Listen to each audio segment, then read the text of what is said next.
And if you are going to be outside, Laura, it's important to know the difference between heat exhaustion, heat stroke, both very serious. Absolutely. I mean, the CDC says 1,200 people die each year from heat illness. So let's go ahead and give you some of those signs and symptoms real quick, because you can see it's really important just to go ahead and remind you, because you might even see someone out and about experiencing heat exhaustion or a heat stroke. If you experience a headache, hot, dry skin, no sweating, you could be experiencing heat stroke symptoms, so you do need to call 911. That is an emergency, and that person needs to have something cool on them to cool off quickly, bring down the body temperature. And then heat exhaustion, of course, excessive sweating, muscle cramps are some symptoms. Drink plenty of water.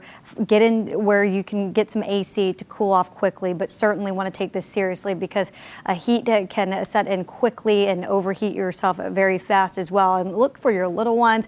Check on your neighbors, especially people without AC, the elderly as well. Temperatures finally coming down in the northeast after Caribou, Maine reached a heat index yesterday of 103. That's hotter than Miami, Florida. So certainly you can see the heat taking over, just gripping the entire U.S. 90s taking over no matter where you head here this weekend to get out of town. You're going to be experiencing the mid-90s down in Texas, Nashville, even down in Florida, all the way up to Detroit as well, seeing those temperatures in the 90s. So no signs of this, heat breaking, at least until the end of next week. And you can see the heat index is going to reach 105 Sunday. That could trigger a heat advisory. So certainly want to be mindful of that. It is going to be dangerous heat into early next week. 96 would feel more like 103. And that's because of the higher humidity we're getting ready to experience. More tropical, feels sticky. It feels pleasant out there right now. It's just hot and a little muggy. It's not terrible, but dew point in the mid-60s, not bad. Once we get in the low 70s, you're going to notice it. And so we've got this area of high pressure, this ridge that's just setting up over the region and still lingering, not allowing us to have some rain. And so some of that rain is now just off towards our south with this area of low pressure near Florida's coastline. And that's going to bring some onshore showers up to South Carolina, maybe even parts of eastern North Carolina. Otherwise, doesn't look like we're going to get much of that. But we do have rain chances on the way for next week. Live outside right now, we've got some clouds around. It's a bright and nice day as we look at our Whitley Law Firm Weather Cam network. Pick a camera and you can see looks about the same. 87 degrees in Chapel Hill, 89 in Cary. And so certainly want to avoid, overexerting yourself in the late afternoon hours like we heard earlier in the show. Go out in the morning, get that walk in with your furry friend. Make sure they're taken care of as well. Drinking water when you're not thirsty, that's key. Low to mid 90s here today, mainly to partly sunny. We've got a cold front that's going to be approaching us Monday. That could bring us some scattered rain and maybe a few storms.